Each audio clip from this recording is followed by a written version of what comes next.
nice article in the Managing Madrid blog. Wonderful lads that do a great job there. And worth reading about that man there. Karim Benzema needs to rest, and the numbers reveal why. Times ended up almost looking like a 6-3-1. Some very good writing about that on the Managing Madrid website.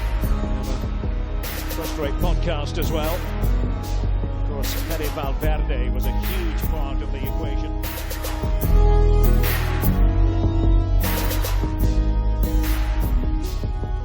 Hello and welcome to an El Día Después Monday edition of the Managing Madrid Podcast. We are joined a day after Real Madrid draw Real Sociedad 0-0 at the Bernabeu, a game which we did thoroughly discuss and break down on last night's podcast. So check that if you haven't already. But we like to do this segment with refreshed perspectives, a chance to sleep on some of the emotion from the game, and then come back with a more reflected, a more calculated and logical take, if you will. So we're going to break down last night's game with a fresh look. Lucas Navarrete is here, and this is the first time he's talking about the game on the podcast. So maybe his look will be a bit more emotional. I'm not sure. So welcome to the show, Lucas. How you feeling? How you doing on this Monday? What's up? Hey, Kiyan, thanks for having me as always. And I'm doing fine. Just a bit too bad that the team couldn't capitalize on a good performance last night, but it is what it is. So we need to move on already. We have the schedule for the Copa del Rey semi-final set against Barcelona. Well, not the schedule because the date of the game hasn't been set, but we already have a few more games to look up on for the next few weeks. Yeah, that I never really know when these draws are. It just kind of hits me when I wake up, like, oh, Real Madrid drew this team or that team. Sometimes I'll remember, I'll put it on my schedule. I really want to. The thing is, I hate draws, and even apparently this little Copa del Rey draw was also very, very hard to watch and very drawn out and longer than it needs to be. Just give us the results, bang bang. I'm more likely to tune in if it's a 5 or 10 minute draw. But Real Madrid drew Barcelona. That's now 3 more Clásicos we have this season, and that's it. We can't have more than 3 because they're not in the Champions League and we're not in the Europa League. So it's 3. We're going to top it there, and it's not quite 4 in 18 days from the Mourinho Pep era, but it's a lot in, I think, less than a 1 month span, or just over 1 month or so. So we'll bring that to a later date to discuss that. Lucas, what were your thoughts on last night's game? Ancelotti, very pleased with the performance. The fans liked it, I think, up until a certain point, until it was clear that we weren't going to score. And then it was like, oh, what a waste. Where are you on the spectrum? The performance was good. The performance was obviously very good. One of the best of the season, if not the best. You obviously need to capitalize on those chances you got. I think Vinicius had two very good scoring opportunities. He didn't capitalize on those. The last one, when he tried to chip it over Ramiro, I'm okay with. I think Ramiro made an incredible save, but there was one late in the first half where I feel like his shot was just not where it had to be. So obviously not blaming an individual player in this one, but at the end of the day, it was Vinicius who got the best opportunities to score and failed to capitalize. And I feel like this draw could cost Real Madrid later in the season. Obviously, Real Sociedad are a very good team, but Real Madrid did more than enough to get the win. On the other hand, maybe we can discuss this a little bit more. I still thought that Real Sociedad also had a few good chances to score on their own, so maybe it wasn't that much of a dominating performance as much as most journalists are saying, but it definitely was exciting performance in terms of offensive production and all that. So something to learn from in terms of, the playing style and what gives you more opportunities to win in terms of for the next few games. But hopefully next few games Real Madrid can capitalize on those scoring opportunities, because otherwise obviously it could cost them in a few games here and there. Yeah, I mean, no question, when you face the big teams, these margin of errors, these misses will come costly. And certainly our opponents have missed costly chances against us in last year's Champions League run, and it cost them. And those are the fine margins we're talking about. You have to start scoring these chances you create. The point you brought up about journalists maybe overreacting to the performance is an interesting one. And I kind of agree with you. And I would put myself in the boat in a sense too, but I would also say it's all relative, because if you put this performance where you create an XG of 1 point something, which is not even that much, if you put this performance where Real Madrid create chances they don't score, and you put it in like a Real Madrid from a few years ago, this would be one of our worst performances, quote unquote.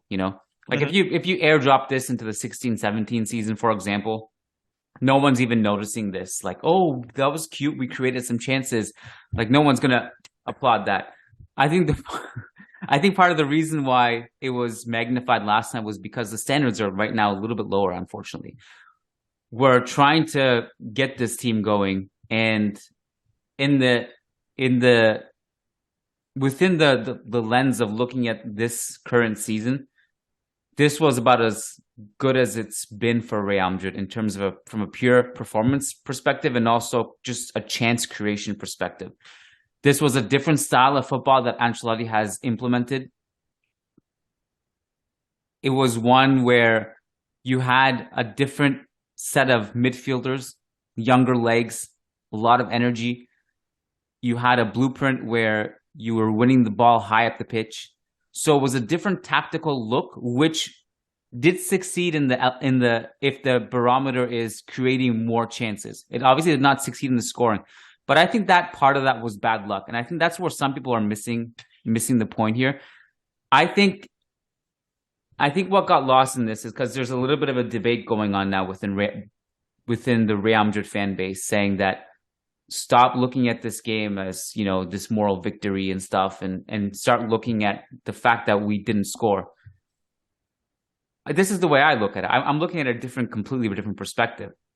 To me, football is about giving yourself the best chance to win.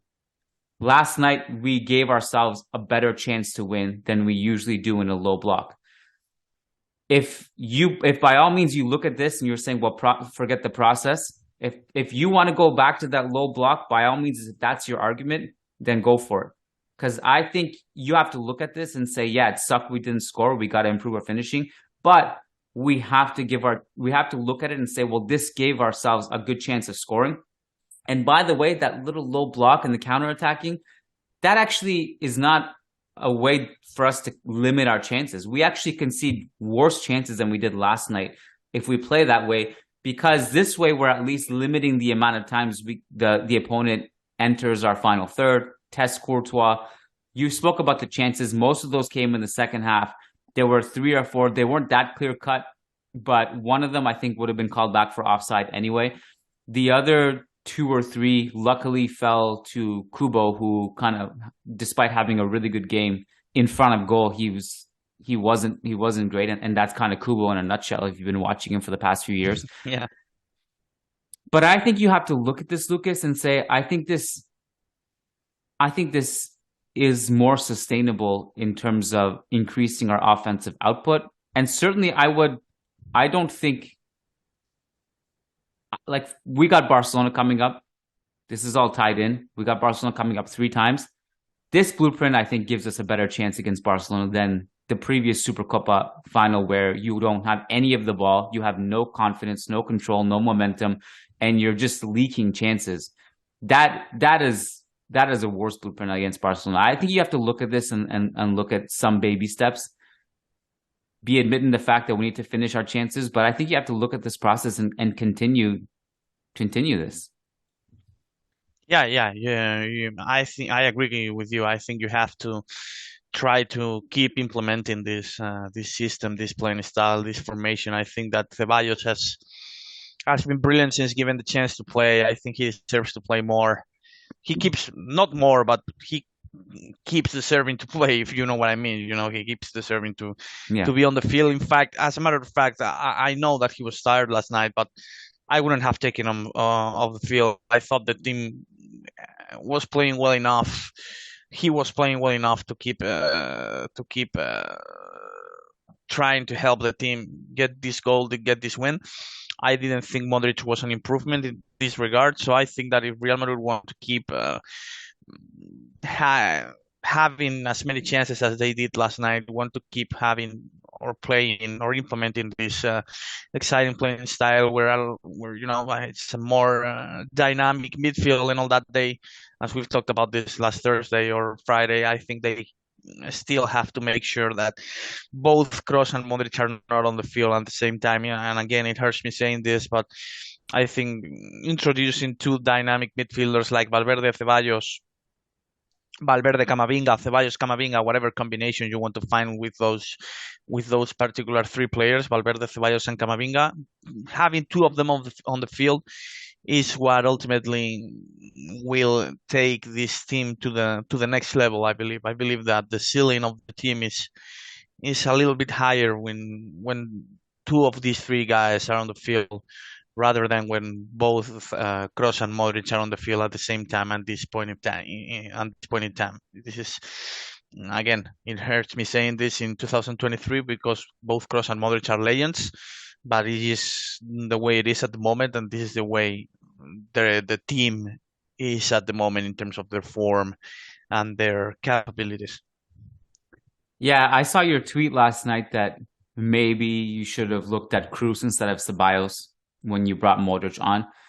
And I don't think I agree with that. And not because Kroos had a bad game. I thought Kroos played well. I think the point is, I think when you pair Modric and Kroos together, it's been problematic since I'd say about 2018 or so. You can take it that far back that it's been gradual. It hasn't been overnight. But these guys have both been brilliant in their own way. And I think when you saw Modric really shine in the Champions League last year, it was also when Kroos came off the field. And I think you have to look at that data and really ask yourself whether it makes sense to pair these two together, because I think it hampers you. Unless Ceballos was really, really dead last night, I think he should have stayed on the field. But he didn't look like he was slowing down. The energy was off the charts. Just a bit for his last 10 minutes or so, I can see the point of Ceballos getting tired and getting fatigued and all that. But on the other hand, he was still contributing. He was giving his very best, and Modric wasn't able to do that. Or wasn't able to keep the bar at the same level. So I don't know. Either Kroos or Valverde would have been fine for me to.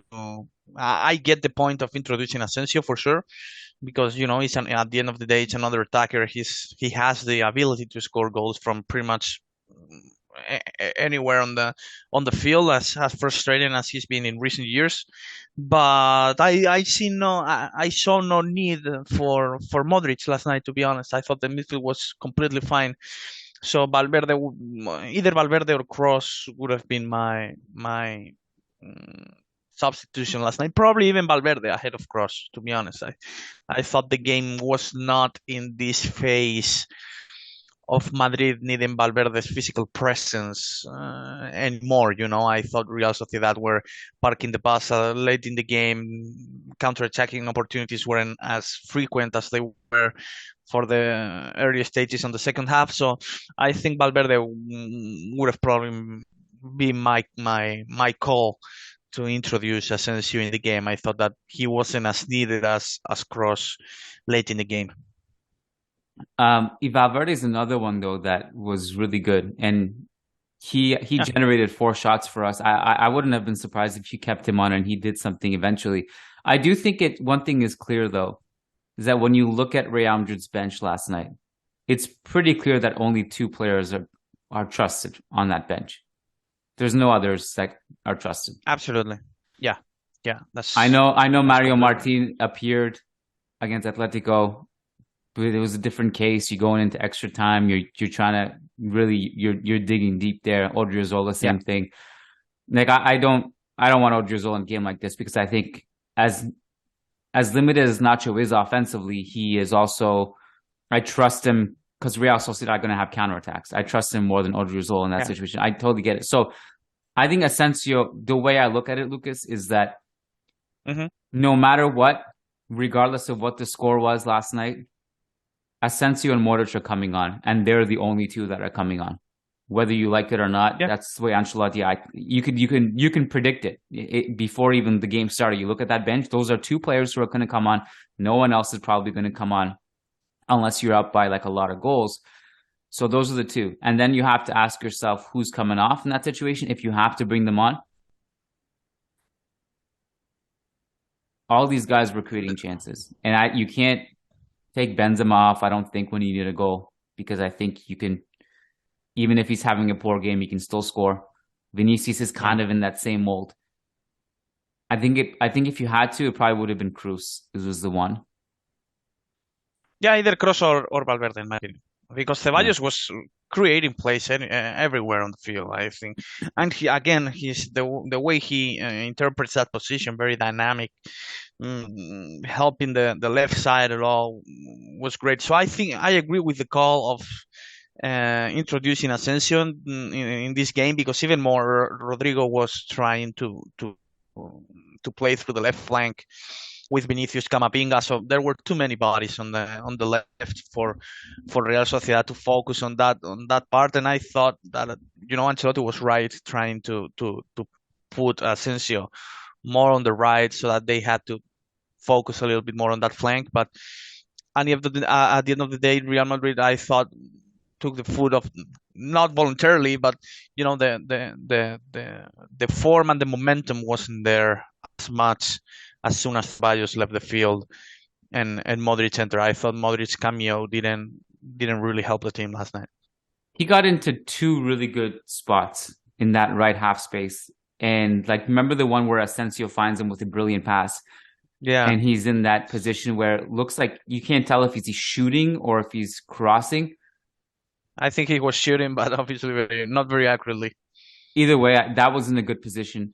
I still chalk this up. I think in most cases, you probably have scored a goal in that situation when they come on. It's a bit of a different story. That was a freak game, I think. I wanted to talk to you about some other stuff not related to the game, so I just wanted to get any further thoughts on the game now that you have. Let me know before we move on. Okay. Is there anything? I thought Camavinga was great. Obviously, we're hitting a broken record here, but he was very impressive on that left flank. Obviously, I caught a few times out of position against Kubo, who was very hard to guard. A few times here and there, Kubo got to very good scoring positions, but otherwise, I thought Camavinga contributed a lot on the left flank. So he was definitely great, and one of my shouts of this game. I think he's going to be the undisputed starter until Mendy comes back, and even when Mendy comes back, I think Camavinga probably deserves a spot as a midfielder. Going forward, I think he's earning his minutes and his position as much as Ceballos is. I see no point of taking in any of these two out of the team right now. No matter the opposition, no matter the opponents. I think both of them should be ahead of. As crazy as this sounds, should be ahead of Kroos, Modric, and probably even Valverde in the rotation. So Ancelotti will have an interesting task ahead when Tchouaméni and returns to the squad, and he needs to make sure that everyone stays satisfied and with his role, because it won't be easy to find minutes for everyone. I do think, though, whatever the case, and all that stuff is true,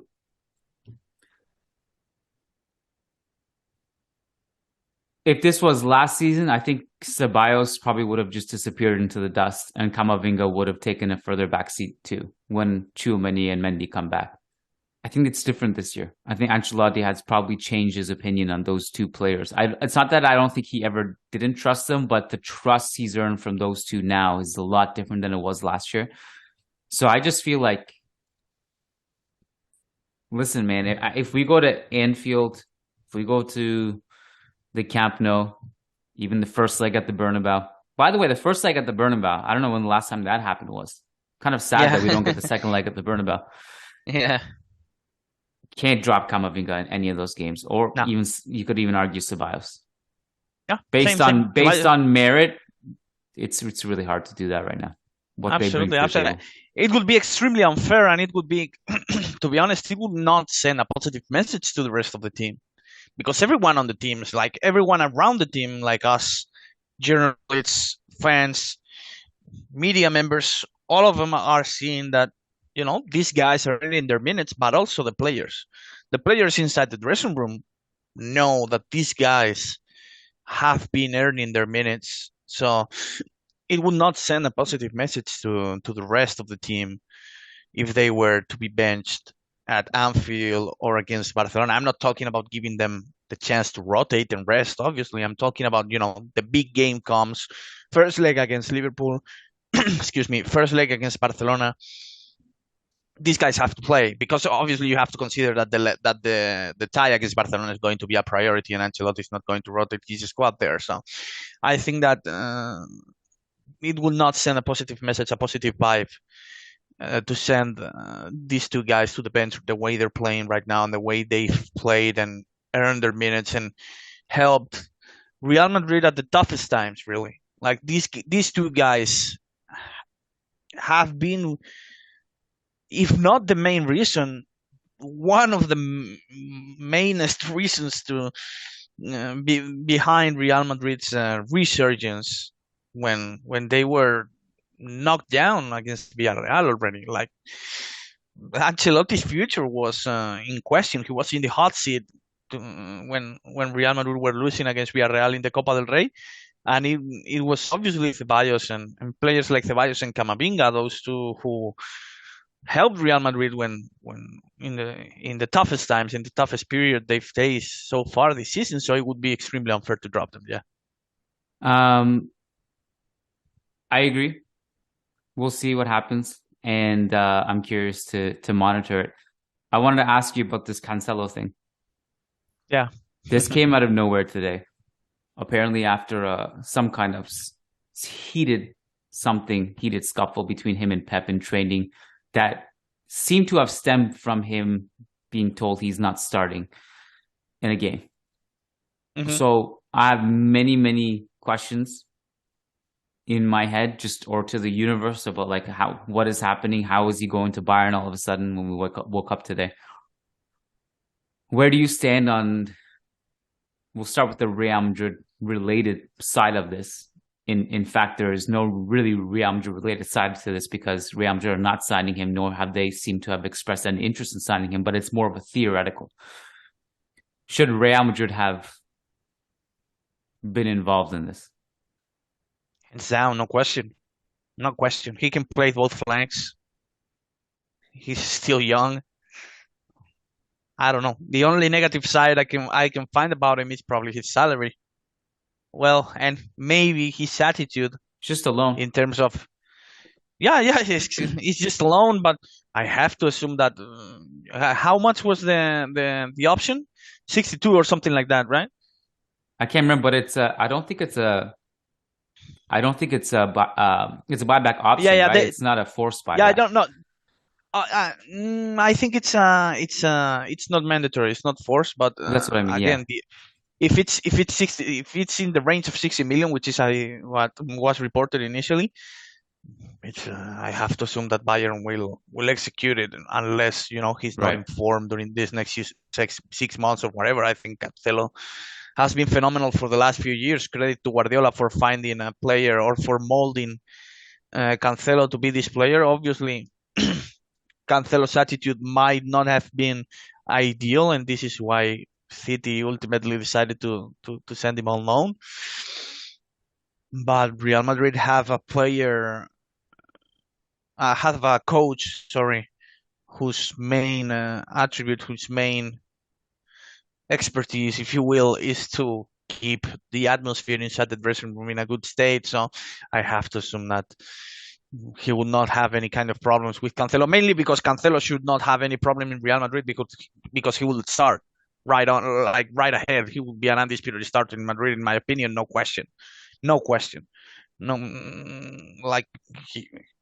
To be honest, that Real Madrid's right flank is that poor and that mediocre at the moment that Cancelo would be an undisputed starter there, and he can also play on the left. So hands down, no question, 100%. They should have been involved, no question. I'm always curious in these things because this one happened so quickly. Like, what's the method? What's the process? Because okay, Cancelo gets angry, he wants to leave. Does he say I want to go to Bayern? Call Bayern specifically? Did they put out a feeler to his agent, I guess? His agent, yeah, puts out a feeler to different clubs. Bayern, mind you, have I don't think Pavard's going to stay long term, and quite frankly, I don't even think Pavard is that good. I think in a lot of ways he's overrated. Mazraoui is injured, right? They're actually a realistic landing spot and a team that's big. Does the agent give Real Madrid a call in this scenario? Is it done before even Real Madrid know about it? Curious. His agent is Jorge Mendes. Real Madrid don't get along with Jorge Mendes anymore. Yeah. This Real Madrid ban on specific agents like Mendes, Raiola, and so on. These guys, it's not officially a ban, obviously, but we know that they're not keen on the idea on signing players from these offices. And to me, it makes no sense. Like, Asensio has Mendes now too, so it's not like the relationship is non-existent. But he was here. Asensio was here when he signed Mendes. Yeah. When he signed for Mendes, like he was already here, and then changed his agent, his lifelong agent, Horacio Gaglioli, for Mendes, like last year or so. As soon as he saw that his contract was going to expire, so like Real Madrid were forced to have a relationship with Mendes in this regard. It's not like they went after a Mendes player when they have to pay Mendes a fee and anything like that. So it's not entirely comparable in my opinion. So they're refusing to sign players from these offices when I believe that there are world-class caliber players playing for represented by Mendes and also by Raiola. Cancelo is an example. Obviously, Haaland is a great example. Raiola's office. Obviously, Raiola passed away. Rest in peace and all that. But Haaland is from Raiola's office. So I don't know. I'm just pointing. I'm just throwing this out there. I don't even know if Real Madrid were informed of this matter. I don't even know if Mendes gave them a call. I don't even know if Real Madrid said no because of Mendes. It's just, but it makes me wonder. The move makes so much sense that to me, if Real Madrid just didn't even think about it and said no, it would be extremely, extremely, extremely disappointed because he would be a perfect fit for this current squad right now. I'm just going to bring up the devil's advocate, the counter arguments. I don't necessarily agree with them, but I think these are the way. If that scenario happened and Real Madrid answered the phone and they said no, this is what their thought process is going to be. Because I agree with you, he would start. They're worried about the amount of contracts that they have at the back line. You and I discussed that. They're worried about his attitude. If you have a bust up with Pep in the middle of the season just like that and you're angry because you got dropped, may not be a great omen for what that happens to the team chemistry in your own locker room and what the damage he might do here. They're worried about how Carvajal would react to getting dropped as the first choice right back. These are just what probably goes through their head. I don't agree with them necessarily. The attitude one does concern me a little bit. If he's complaining about not cracking City's 11, obviously he's not coming here to sit on the bench either, and nor do I think he should. So that's not a big deal to me. It wouldn't. I also would do it because it's not a long-term commitment. It's a half a season loan. Maybe he needs a change of scenery. Maybe he likes it here. Maybe he just improves our fullback situation so much, and he's a part of it. He's happy, we're happy, and then maybe you end up renewing him. Or if it doesn't work out, then tried it out, part ways, thank you, didn't work, see you later. Like, what's the worst thing? Risk. No. What's the worst case scenario here? Even if he creates this turmoil, this controversy, and it looks like, the whole earth is going to collapse because of his presence and because he's not happy about being here and all that. Imagine I'm talking about the worst case scenario here. Yeah. Real Madrid lose the season. That's the only bad thing that could happen. Real Madrid I think if you lose the season with Cancelo, you're going to lose it anyway. Exactly. This is what I was bringing the point up, because the worst case, like, it's a very realistic thing that Real Madrid might end the season without a trophy. The odds can be debatable, but 5 points behind, but it's obviously a long way to go. And Real Madrid is still, but the worst case scenario is not that far away from being a realistic scenario without him. Without him, Real Madrid are in trouble because of the fullback situation, in deep trouble right now, and they will be in trouble for the next 6 months they will be in trouble for the next year or so if they don't address the situation in the summer. Like, they're in trouble.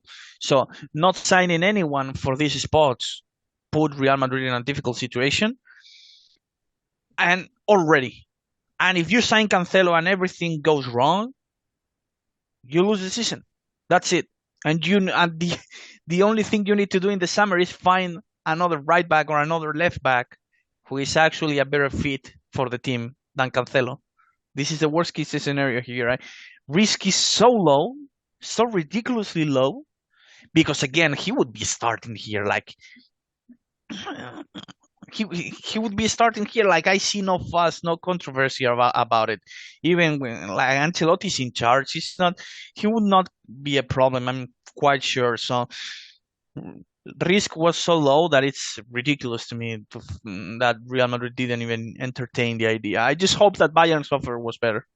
This is the only thing I can cope with, or that can help me cope with this situation right now, is if Bayern's offer was a little bit better. It's just the way it is.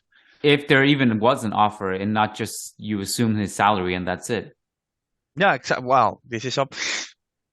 Salary is a problem. I get it. I think he earns like 14 million. It's obviously a very high salary for Real Madrid's current structure. But on the other hand, you have many players here earning close to that, have earning twice as much, who are not even contributing. I get it. Adding 14 million to the salary books is not ideal. But here's, you would be adding them for a player who would be starting week in and week out, in my opinion. So I don't know, this whole idea, I find it nuts. I find it crazy that Bayern were able to finalize and complete such a easy deal and manageable and low risk deal for them. Because to be honest, I'm quite jealous. I'm quite envious of the deal Bayern made for Cancelo. He would be such a perfect fit that it drives me crazy not to see the Real Madrid getting involved in this situation. What is the actual worst case scenario? Without him or with him? With him. Cancelo ends up lose the season. It's like worse. He comes in, he's got an ego. He starts over Carvajal. Carvajal starts being passive aggressive. In training, he goes in pretty hard. They bust up. They end up punching each other. Season implodes. He hurts Vinicius.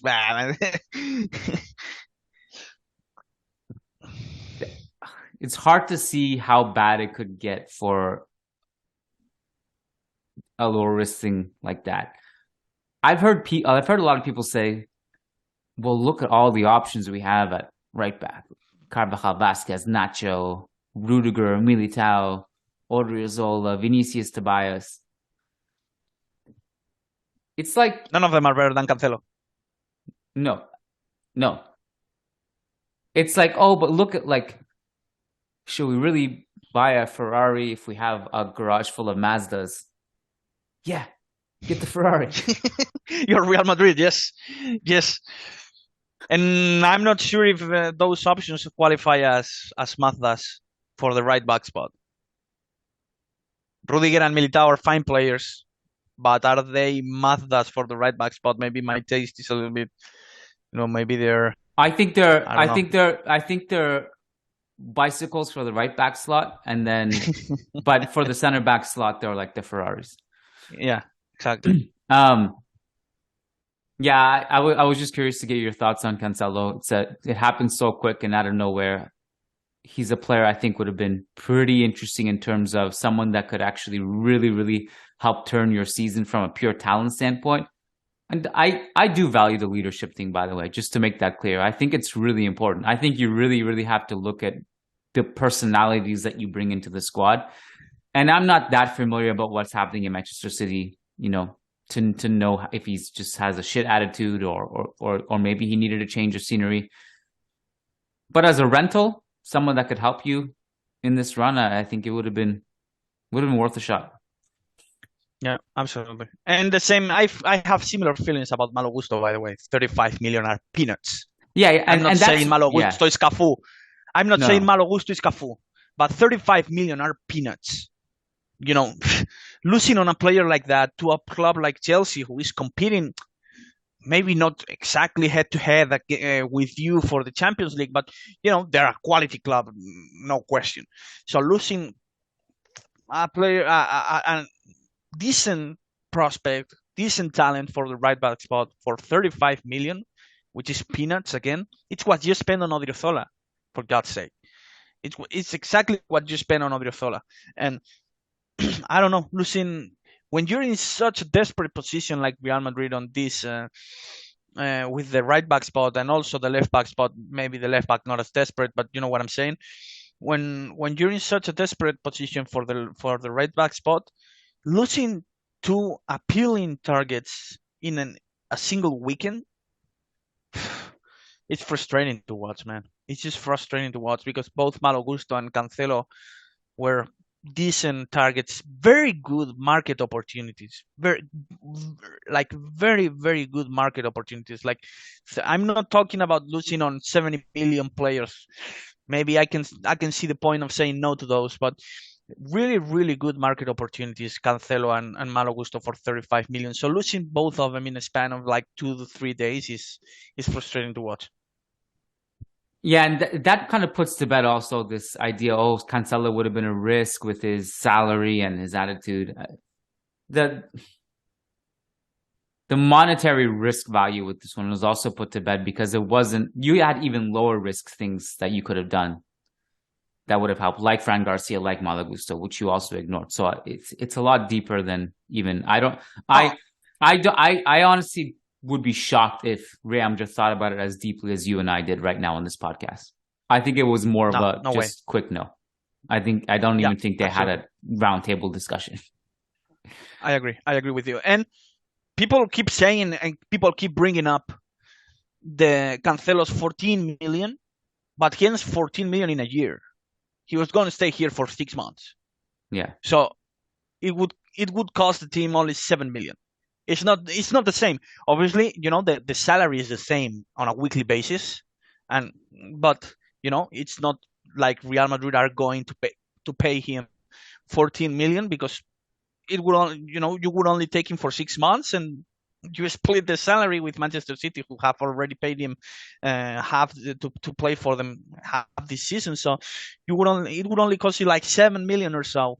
It's I don't know. I just don't get it. Losing these two drove me crazy for the last few days because those two were great market opportunities, and I'm not saying neither of those were Cafu, but they were definitely better players. I think that's what you have at the moment for that spot.